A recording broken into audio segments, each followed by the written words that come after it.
성벽 재건이 다 끝났습니다. 네.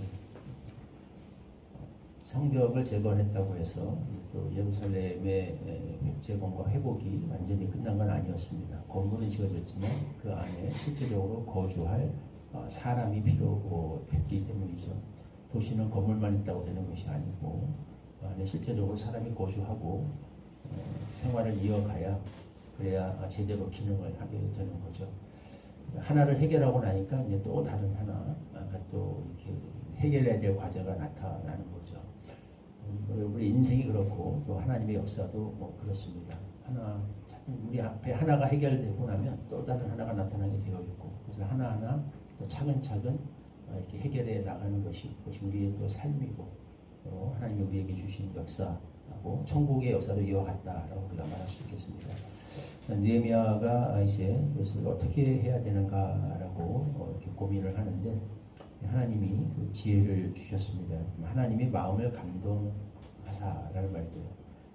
이것은 성령께서 감동시키셨다는 것이고, 느헤미야가 묵상과 기도하는 가운데, 고민하는 가운데 하나님이 지혜를 주셨다, 이렇게 생각할 수 있겠습니다. 그래서 이제 그 계보를 쭉 살펴봤어요. 돌아온 자의 계보를 쭉 살펴서 누가 돌아왔는가를 다 일일이 이게 파악하게 한 거죠. 그래서 어떤 사람들, 예루살렘에 사람을 채워야 되는데 누가 왔는지 어디에 있는지 알 수가 없었는데 이 계보를 어떻게 하나님 은혜를 주셔가지고 손에 들어왔습니다. 실제적으로 어떤 사람들이 있는지를 파악할 수 있게 된 거죠. 그 사람들을 다 이렇게 파악을 해서 이들을 예루살렘으로 이주시키는, 그래서 이 도성을 채우는 그 일을 할 수 있게 됐습니다. 그래서 쭉 이렇게 채워 나가는데 많은 사람들이 이렇게 돌아왔죠. 엄청 많은 사람들. 그래서 우리가 이런 또 이름이 굉장히 길게 나열이 됩니다. 여기서 또 굳이 이 사람들이 느헤미야만 알면 되지, 또 우리가 굳이 이들의 이름을 또 읽어야 되는가? 이거 왜 또 성경에 남겼는가? 여러 차례 했던 이야기입니다. 한 사람 한 사람들 뭐 간단하게 그냥 이름 나오고 뭐 이렇게 오라 그래서 와서 그냥 거주한 거 이렇게 되어 있지만 이게 자체가 사실은 쉽지 않은 거죠. 이 사람들은 바벨론에서 이미 다 오랜 시간 정착하면서 그 많은 어려운 시기를 다 보내고 정착한 사람들이에요. 근데 그걸 다 버려두고 이곳으로 귀환했다는 거, 굳이 오지 않아도 되거든요.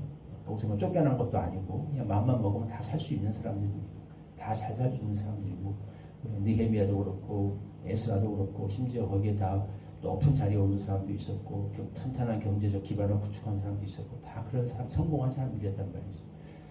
그런 사람들이 그걸 다 버리고 포기하고 여기까지 왔다는 거, 얼마나 큰 희생이 있었는가, 결단이 있었는가. 이름만 하나 달랑 뭐 그냥 돌아와서 거주한 거지만 사실 그 자체가 얼마나 간단하지 않은 것인가를 다시 한번 상기시키는 거죠. 거기에 다 이제 왔습니다. 그리고 이 사람들이 여기에 거주해 와서도 이미 각각 곳곳에 또 다른 데에 처음에 자기 정착해서 지금 살고 있었다는 얘기죠. 그러니까 거기서도 그렇게 했는데 여기 들어와서도 또 어려운 시기 얼마나 힘들게 정착해 살고 있었겠어요. 근데 그거를 또 한 번 지금 이주시키는 거죠. 예루살렘에 좀 들어와서 채워줘야겠다. 거기서 떠나온 것도 쉽지 않은데 여기 와서 또 어렵게 정착해서 또 나름 자리 잡을만 했더니 또 예루살렘으로 와달라. 그래서 또 다시 또 계보를 파악해서 이제 안으로 불러들이는 거죠. 하나하나가 우리는 그냥 간단하게 아무 그냥 의식 없이, 우리는 그냥 큰 일을 한 사람만 기억을 하니까 성경에 무슨 선지자나 뭐나 어떤 이런 주로 눈에 보이는 직업을 가졌거나 대단한 일을 한 사람들만 생각하기 쉬운데, 사실은 거기서 이주해 온 거, 거기서 또 거처로 옮기는 거, 이 하나하나가 얼마나 쉽지 않은 일인가, 하나님 역사에 있어서 이게 얼마나 큰 일인가, 의미 있는 일이었는가를 성경의 기록에 남기는 거죠. 한 사람 한 사람이 굉장히 귀하다라는 것을 다시 한번 보여주고 있습니다. 이렇게 해서 예루살렘을 채웠고, 거기에 또 이제 그 가운데서 또 일할 수 있는 사람들을 찾아서 세웁니다. 근데 그것도 보면 아무렇게나 하지 않죠. 이 족보를 느헤미야가 굉장히 꼼꼼히 살핍니다. 꼼꼼히 다 살펴서 여기에 그 제사장의 직분을 맡은 경우, 세우는 경우 같은 경우에는 족보를 쭉 따져서 이 사람의 신분이 정확하게 확인되는가를 다 이렇게 살폈습니다. 그래서 제사장의 직분을 맡을 만한 그 족보, 계위 안에 들어가 있는가. 그게 빠져 있을 경우에는 그들을 부정하게 여겨서 제사장의 직분을 행하지 못하게 했어요. 그래서 그를 혹시라도 막 삐딱하게 본 것이 아니라 사람을 차별한 게 아니라, 왜냐하면 제사장을 세울 때는 아무나 세울 수, 하나님 정하신 법도가 있거든요. 그 계보와 족보가 있어야 됩니다. 레위 지파, 아론의 계보를 따라서 이어진 사람들, 이런 사람들을 제사장을 세워야 되는 거죠. 그래서 그냥 급하다고 해서 아무나 세우지 않고 정확하게 과연 하나님의 도시기에 합당하게 모든 것을 절차대로 하고 있는가, 하나님 정하신 법도대로 따르고 있는가를 잘 살폈다라고 하는 거죠. 상황이 급하다고 해서 대충 넘어가지 않았습니다. 여기서 잘 살펴서 사람을 세우는 것은 굉장히 신중해야 된다는 거죠. 잘 살펴서 또 그 이 가운데서도 정말 신중하게 기도하고 살펴가고 고려해가면서 적절한 사람들을 세웠습니다. 이렇게 하나님의 역사가 이게 다 되고 있고, 맨 마지막에 그러면서 결론적으로 또 그 속에서 또 그 특별히 어떤 족장들과 백성들 가운데 큰 물질을 또 헌신한 사람들의 이름이 기록되어 있습니다. 이 사람들은 그러니까 족장들 좀 남들보다 많이 가진 사람들이었겠죠. 그 사람들이 그 가운데서 굉장히 또 많은 금 2만 드라크마, 은 2,200만에 또 이런 것들을 하나님의 역사 국간에 드렸다. 특별히 헌신한 사람들의 이름을 나열하고 있습니다. 실제로 굉장히 필요한 부분이죠. 그러니까 예루살렘 성벽 제거를 할 때도 살펴봤습니다. 모든 사람들이 다 동참했고 하나하나가 귀하고, 그러나 그 가운데 또 특별히 남들보다 더 드린 사람들이 있었어요. 남들보다 조금 더 가진 사람들이 더 헌신했다는 이야기죠. 남보다 더 많이 가졌다고 해서 반드시 더 이렇게 헌신이 쉽다거나 그 물질이 아깝지 않다거나 그런 거 아니죠. 사람의 마음 다 똑같습니다. 그러나 하나님 앞에서 그런 본인이 사명감을 가졌다라는 이야기죠. 다 똑같이 아깝고 다 똑같이 힘들고 똑같이 벅차지만 그래도 나보다 조금 더 하나님이 나에게 주신 것이 있다면 그것을 사명으로 여기고 조금 더 힘써서 헌신한 분들이 여기도 등장을 합니다. 공사하는데도 그런 사람들이 있었고, 그래서 물질을 드리는데 재원을 마련하는데도 그런 사람들이 있었어요. 그 한 사람 한 사람의 이름을 다 족보 익히로 성경 속에 하나님이 남기게 하셨습니다. 그 마음을 하나님이 굉장히 귀하게 보셨다라고 하는 거죠. 이런 분들의 헌신과 또 수고와 또 모든 사람들이 각자 나름대로 포기하고 희생하고 드린 것이 있었어요. 연장된 생활의 기반을 버린 사람들이 있었고, 거기서 다 또 정착한 곳에서 떠나서 또다시 나그네처럼 거처로 옮긴 사람들, 한 사람 한 사람 형질이 다 귀했습니다.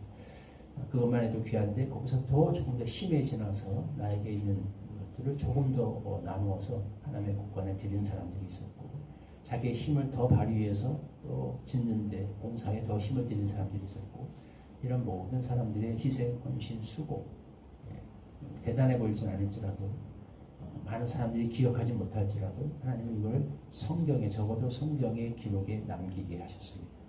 하나님을 기억하신다는 거죠.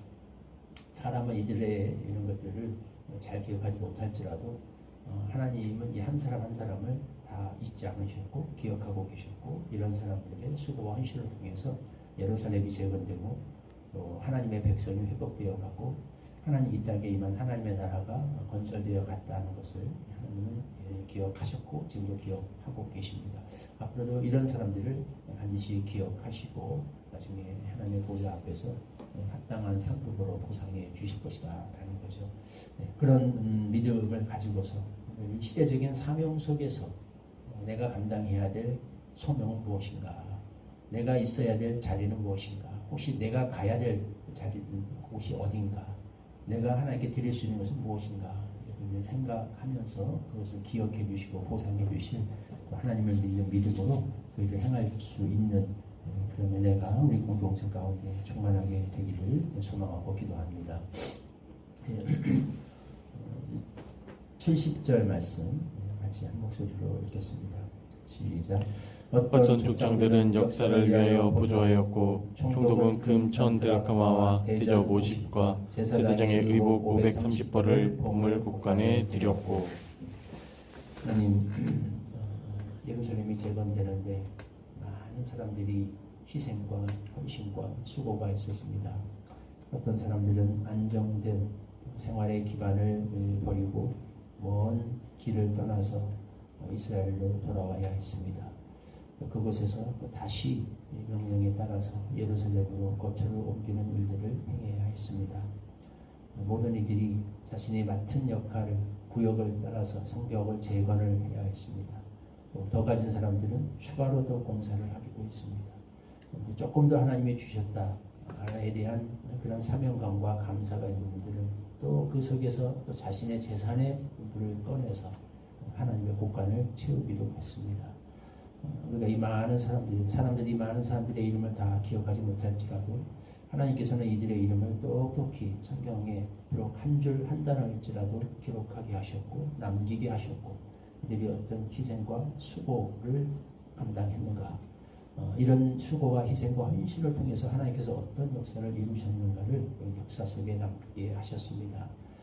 이렇게 남기게 된 것은 우리 하나님께서 기억하셨고 기억하고 계신다라는 명확한 의지를 우리에게 보이신 줄 믿습니다. 아버지 하나님, 오늘날 하나님의 역사가 세워져 가는데도 이와 같이 다 각자의 자리에서 희생하고 충성하고 헌신하고 혹은 내려놓고 포기하고 자기의 것을 드리는 이런 사람들의 희생과 헌신과 수고가 필요한 것을 우리가 깨닫습니다. 사람들은 다 알아주지 않을지라도 하나님께서 그 모든 것을 다 기억하고 지켜보고 계신 줄을 압니다. 이런 믿음으로 오늘 내가 있어야 될 자리는 어디인가? 혹시 오늘 내가 가야 될 자리는 어디인가? 오늘 내가 맡아야 될 구역은 무엇이고 감당해야 될 시대적 공동체적 사명은 무엇인가를 늘 생각하면서 하나님 앞에서 살아가며 자신의 역할을 다할 수 있는 그런 사람들의 공동체, 그런 모임으로 우리 공동체를 세워 주시옵소서. 예수님의 이름으로 기도하옵나이다. 아멘. 552장 1절 부르시고 주님 가르쳐주신 기도가 함께 기도하겠습니다. 아침에